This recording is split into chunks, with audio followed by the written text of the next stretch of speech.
18তম শিক্ষক নিবন্ধনধারীরা আসসালামু আলাইকুম।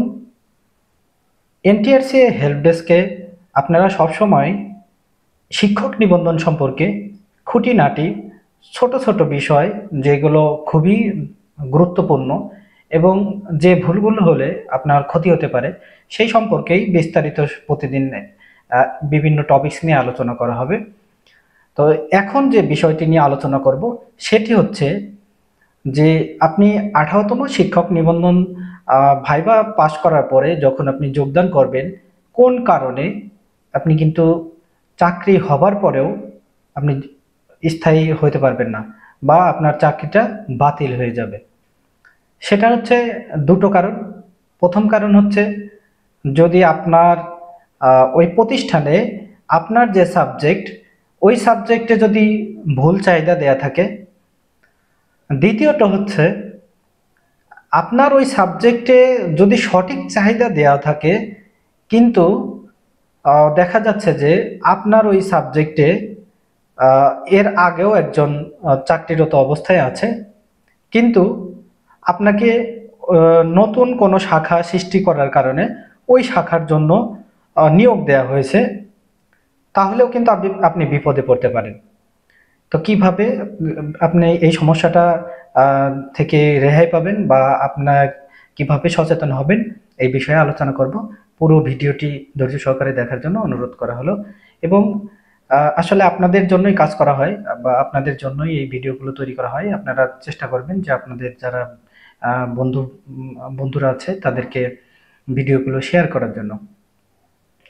তো প্রথম যে সমস্যাটা সেটি হচ্ছে যে দেখা যাচ্ছে যে আপনি একটা প্রতিষ্ঠানে চয়েস দিবেন, সেই প্রতিষ্ঠানে আপনার সাবজেক্টটা শূন্য পদের তালিকায় দেখা যাচ্ছে, কিন্তু মূলত তারা ওইটা ভুল চাহিদা দিয়ে রাখছে।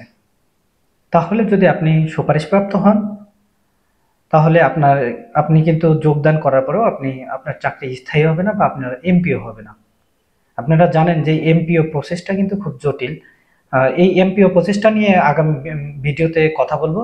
এখন যে বিষয়টি নিয়ে বলছি, এই বিষয়টা হচ্ছে যে এটা খেয়াল রাখতে হবে। আপনি কিভাবে খেয়াল রাখবেন? আপনি প্রথম যে 10টা বা 15টা প্রতিষ্ঠান চয়েস দেবেন, আপনি অবশ্যই একটু কষ্ট হলেও আপনাকে ওই প্রতিষ্ঠানগুলোতে গিয়ে গিয়ে খোঁজ নিতে হবে যে আসলেও তারা কি সঠিক চাহিদা দিয়েছে নাকি ভুল চাহিদা দিয়েছে। ভুল হইতেই পারে, কারণ 17তমতে এরকম অহরহ ভুল হয়েছে এবং তাদের কিন্তু কপালে খুব দুঃখ হয়ে গেছে বা এদের কিন্তু পরবর্তীতে সুপারিশ করা হয়েছে অন্য প্রতিষ্ঠানে, কিন্তু আসলে তাদের নিজেদের যে মন মতো যে নিজ চয়েসের যে প্রতিষ্ঠান সেইগুলো কিন্তু পায়নি, দূরে কোথাও হয়েছে।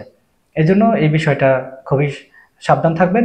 আরেকটা বিষয় হচ্ছে যে আপনার প্রতিষ্ঠানে শূন্য পদ দেখা যাচ্ছে যে শূন্য পদ দিয়েছে, কিন্তু ওই সাবজেক্টেই আগে থেকে একজন শিক্ষক রয়েছে, কিন্তু আপনাকে আপনার যে শূন্য পদের তালিকাটা দেওয়া হয়েছে সেটা হচ্ছে অতিরিক্ত যে শাখা সেই শাখার জন্য। এখন অতিরিক্ত শাখার জন্য দিলেও কিন্তু সমস্যা নেই, সমস্যাটা হচ্ছে যে ওই অতিরিক্ত শাখার অনুমোদন আছে কিনা। যদি ওই অতিরিক্ত শাখার অনুমোদন না থাকে আপনাকে নিয়োগ দেয়া হয়, তাহলে কিন্তু আপনার কপালে বড়ই দুঃখ হবে।